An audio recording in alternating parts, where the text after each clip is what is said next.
a Ràdio Estel.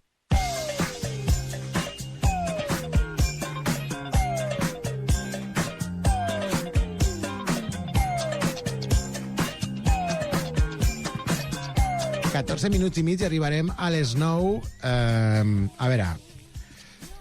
Marc Segués, bona vesprada. Què tal, com estem? Bueno, jo encantadíssim de que estigues aquí a l'estudi. Ja em fa molta il·lusió tenir-te aquí. A mi em fa molta il·lusió estar a Ràdio Estel, de veritat. Sí? L'Albert i jo, que ara el presentarem, suposo, som grans fans de Ràdio Estel. Albert Colell, bona vesprada. Bona nit a tots. Benvingut un altre cop. Amb Albert ja somos viejos conocidos. Ja hem tingut les nostres cosetes, Albert. I tant. Bueno, escolta, us recordo, perquè clar, fa un mes de tota aquesta secció. Això és Pestanya de Clio. Us explico. Parlem d'història. Ja vam parlar amb Albert Colell i ens va explicar, bueno, moltíssimes curiositats sobre els calendaris, els dies. Realment ens vas tornar molt bojos amb les teves coses, Albert, però jo encara tinc a la retentiva, com deia aquell, la idea de que hi ha uns dies que van desaparèixer i que van passar amb aquells dies que no van existir mai. Encara ho tinc al cap. Ells, Marc Segués, Albert Colell, amb un altre company, amb el Pau Sobirà, porten endavant un podcast que us recomano moltíssim, que es diu Els ulls de Clio. Si poseu els ulls de Clio a Google, sortiu per tot arreu. Sí, tenim Spotify, YouTube, iVox, Solsona FM, estem a la ràdio local d'allà, tot arreu. Perquè sou de Solsona, eh? Som molt de Solsona. És a dir, som de Solsona i ens ho estimem molt, que això també és una altra cosa. Però bé, ja en parlarem un altre dia, Solsona, si vols. Vale, perquè m'agrada aquesta diversificació al final tirem molt cap a Barcelona. Sí, i escolta, Solsona existe. I està molt bé que en un programa com aquest, per exemple, hi hagi tantes varietats dialectals com són les nostres. Tenim a un tio de Solsona, un de Castelló, un tio de Sort, i Paula, tu d'on ets? D'aquí de Ràdio Estel? Naciste aquí en Ràdio Estel? No, de Barcelona. Vale, per tant, bueno, ja sabeu, parlarem d'història, però en aquest cas, Marc, afineu. Sí, avui aterrem, i és que una secció dels ulls de Clio que tenim és la premsa llegida en binocles. És a dir, que fem un tema de l'actualitat i mirem enrere, mirem la història, doncs què ens diu d'aquest tema. I avui parlarem d'un tema que ha estat notícia, que són les obres d'art. Rafa, per què estan notícia les obres d'art? A veure, què passa les últimes hores? Hem tingut unes noies molt reivindicatives, això passa de vegades, que s'han intentat carregar amb unes pintures, pintures no, una sopa. Exacte, amb una sopa de tomàquet. La setmana passada, dues activistes van anar a la National Gallery de Londres i van atacar, com deies tu, el quadre dels girassols de Van Gogh. Sí. S'ha de dir que hi havia un vidre davant, l'obra no va resultar atacada, sí que el marc ha patit desperfectes i per això doncs, els han denunciat i tenen càrrecs penals sobre seu. Sí. Llavors, avui volem parlar d'atacs a obres d'art. L'Albert, que és el bon història, us dirà que no només no és la primera de la història, aquesta del girassol, sinó que n'han passat moltes al llarg dels anys, oi que sí, Albert? Exacte, podríem destacar, per exemple, la Ronda de nit de Rembrandt.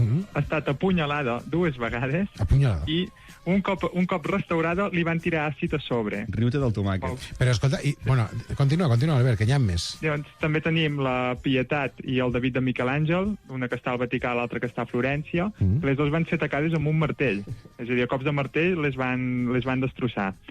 I obres més properes tenim el Guernica de Picasso, que també va ser atacat amb un spray vermell, fins i tot. Clar, o sigui, però quina mala llet, perquè clar, a la Pietat i al David de Miquel Àngel, amb un martell, van entrar allà, pam. Clar, és que si no, amb una cullera no els hi fa res. I sabem, no de totes, però sabem perquè la gent té aquesta mania d'atacar obres d'art, de tant en tant. Normalment és això el mateix que ha passat ara amb el cas dels girassols de Van Gogh. Reivindicar. Reivindicació, exacte. És a dir, utilitzar l'obra d'art per tal de donar visibilitat a un missatge que volen transmetre. I s'ha demostrat que ho han aconseguit, les dels girassols de Van Gogh. Sí. N'estem parlant aquí i a tot arreu. Sí. Però nosaltres estem vist que hi ha moltes obres d'art que han estat atacades al llarg dels anys, però no parlarem d'atacs, sinó que destacarem una altra notícia, i és que fa 2 setmanes va sortir un article del Punt Avui, de la Maria Palau, molt recomanable, que es diu L'exili de l'art salvat a la guerra. Entre el fast food de l'actualitat, els diaris trobem a vegades articles molt bons que ens fan pensar, que ens fan tirar endarrere. Llavors, la Maria Palau explica que resulta que molts museus conserven centenars d'obres de procedències incertes que els franquistes hi van dipositar en aquests museus en la immediata postguerra. Són obres que es van confiscar i que molts propietaris no van poder recuperar. Aquesta usurpació es podria qualificar de robatori, en molts casos. Sí. No hi ha una pel·lícula, em sona una pel·lícula, Monument Men, que és com un comando que envien per rescatar obres nazis, de soldats, dels Estats Units que salven obres... Serà una americanada, però la idea m'ha recordat, segurament, sí. Perquè, a més, acostumem a conèixer els robatoris d'obres d'art que es fan en els museus, per l'infreqüents que són. Així que quan hi ha una, de seguida sota les notícies. I pressuposem que la seguretat al museu és una de les seves garanties principals, però en algunes ocasions les grans mesures de seguretat no han estat suficients. Ja, es despisten. Us portarem alguns dels robatoris més curiosos d'obres d'art. Vinga. I no serà una secció on no hagis de fer res, Rafa, sinó que et farem jugar, d'acord? Serà un concurs i el tema de la secció, com diu l'Albert, són robatoris curiosos d'obres d'art. M'estava relaxant ja, però vale, jugarem. Va, doncs saltem-hi.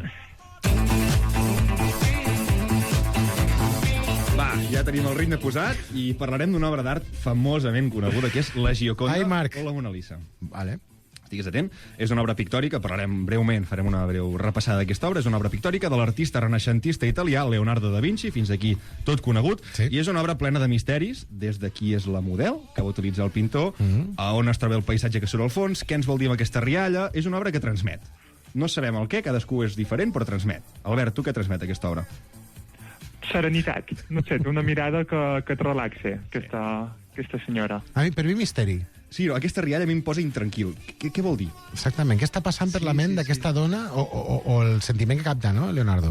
És una pintura del segle XVI i sorprèn en les seves petites dimensions, que només fa 79 per 53 centímetres. És petita. Quan vas al Louvre, que és on està el Louvre de París, és que flipes perquè veus una muntanya de gent mirant-ho i un quadre petitó al fons, i allò és la Mona Lisa. L'obra va ser comprada pel rei Francesc I de França a principis del segle XVI, com dèiem, i des d'aquest moment està al Louvre. És propietat de l'estat francès i és un dels quadres més famosos del món. I aquí ve la pregunta. Vinga. Perquè la Gioconda és protagonista d'un dels robatoris més fàcils i senzills de la història, tot i ser una obra de gran valor històric. I et faré la pregunta, i és que quin sistema van utilitzar els lladres per robar-la? En aquest cas, un lladre. Hi ha 3 opcions. La primera és que es va posar una bata blanca, com la que feia servir el personal del museu, i la va robar en plena llum del dia, com si fos un operari que l'anava a canviar d'allò. Això és com el Dioni. Un Dioni, va fer un Dioni. La segona és que va subornar els vigilants prometent una gran xifra de francs, com si estiguessin allà a la frontera. No ho veig. Els francesos són insubornables. I la tercera i més de pel·lícula és que va entrar al museu de dia, es va amagar i quan va ser de nit i es va tancar al museu va sortir del seu amagatall i la va robar. Què diries, Rafa? Són guais les 3, eh? M'agraden les 3. Però jo diria la C. Què en diem, Albert? La C, doncs no. Vaja, quina llàstima, no se podia saber. Per això es qualifica com un dels robatoris més fàcils de la història. La A, va ser la A.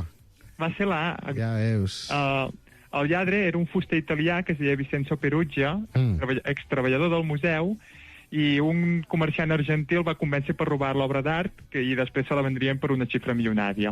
Llavors, el 1911, el 21 d'agost, va entrar vestit amb una bata blanca com la que feien servir els treballadors de manteniment i sense aixecar cap mena de sospita va despenjar el quadre i abans de sortir va separar la tela del marc i se la va amagar sota la roba. Com qui s'emporta una samarreta i va de Sara, sortir dient au revoir, au revoir, i ja està, saps? No, curiosíssima la història, molt guai, sí. I durant la investigació fins i tot es va posar Pablo Picasso, imagineu-ho. Què dius? I anava passant el temps i l'obra no apareixia i no va ser fins al cap de 2 anys que el director de la Galeria dels Uffizi, a Florència, va rebre la carta on algú li volia vendre aquest quadre. Es va presentar a la cita acompanyat de policies i quan es va adonar que era el quadre original, els policies van detenir en Perugia, que va al·legar que volia tornar l'obra a la seva pàtria, a Itàlia. Bueno, un personatge, no? Aquest tipus és un personatge. Segur que el seu destí no va ser marxa i vés-te'n cap a casa. Imagino que no. A la presó. Va anar a la presó. Va, saltem la segona pregunta. Però la presó, vale, però jo faria un atenuant per aquesta xuleria d'agafar el quadre i portar-te'l en plena llum del dia. Vinga, va, més coses. Doncs va, de França a Noruega. Aquesta és música noruega. Els vigis no són de Noruega, en cap cas.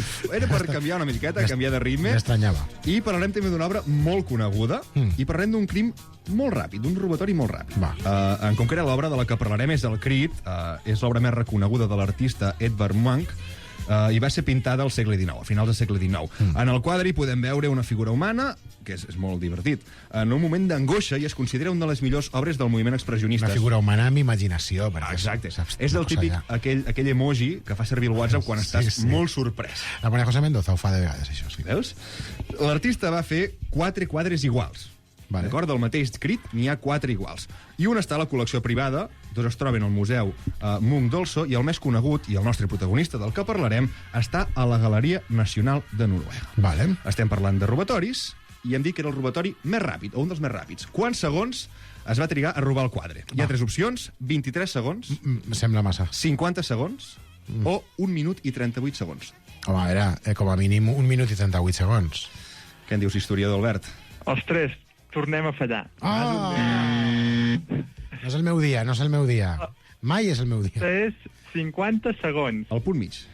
Bueno, El 12 de febrer de 1994, Paul Enger, el lladre d'art més famós de Noruega, va entrar de matinada al museu i amb l'ajuda d'una escala de fusta va despenjar el quadre en menys d'1 minut. Fins i tot va tenir temps de deixar una nota a l'espai buit que havia quedat després de treure el quadre. Va escriure: gràcies per la vostra escassa seguretat. Perquè resulta que aquell dia s'inauguraven els Jocs Olímpics d'hivern a Noruega i tots els efectius policials estaven preocupats per aquest altre tema. L'obra va aparèixer al cap de 3 mesos, després que els lladres l'intentessin vendre al govern de Noruega un rescat, els hi demanessin un rescat per l'obra. Va ser recuperada en un hotel, en una acció conjunta de la policia noruega i britànica, i el lladre va confessar que aquests 3 mesos havia tingut l'obra amagada entre uns taulons de la seva taula del menjador de casa. Imagineu-vos fer el cafè i tenir el crit. a sota la taula. Déu-n'hi-do, Déu-n'hi-do, Déu-n'hi-do. Escolta, se'ns escapa el temps, però jo crec que tenim temps per fer ràpidament el tercer, va. Va, doncs, posem música i el fem ràpid. Ara parlarem del macrorobatori, un macrorobatori que va passar el 1990. Es van robar al Museu Isabella Stewart Gardner de Boston 13 obres d'art en un sol robatori, d'acord?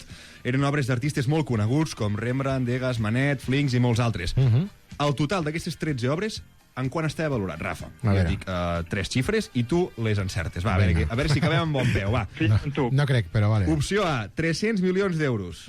Opció B, 850.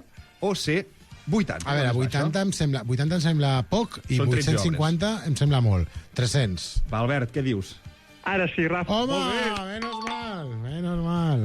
Doncs estaven valorats en 300 milions. Sí. Això va passar el 18 de març de 1990, que 2 lladres disfressats de policia van trucar a la porta del museu i van aconseguir convèncer a un jove guàrdia de seguretat que havien estat alertats d'uns sorolls sospitosos a l'interior del museu.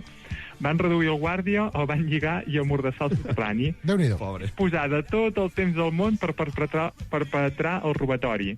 Si abans parlàvem de 50 segons, ara parlem de 81 minuts. En 81 minuts van retirar 13 pintures. No està malament, no està malament. I, malauradament, aquesta història no té final feliç, perquè encara a dia d'avui no se sap on estan aquestes 13 obres. Què dius? Tot i que les autoritats han arribat a oferir 9 milions d'euros de recompensa per possibles pistes. Vull dir que si en sabeu alguna cosa, us podeu formar. Ho investigarem, ho investigarem. El curiós del cas és que al museu es poden veure els marcs buits on fins no fa molt hi havia aquestes obres. Albert Colell, moltes gràcies. A tu. Fantàstic, Marc Segués. Vinga, una Fantàstic, abraçada. us esperem, eh? Busqueu els ulls de Clio, per més informació. Ulls de Clio, un podcast fantàstic, i aquí he tingut aquest tast que ha estat meravellós. La pestanya de Clio, la pestanya de Clio. Vinga, nosaltres que, llastimosament, perquè seguiríem amb ells, jo t'ho dic de debò, recollim.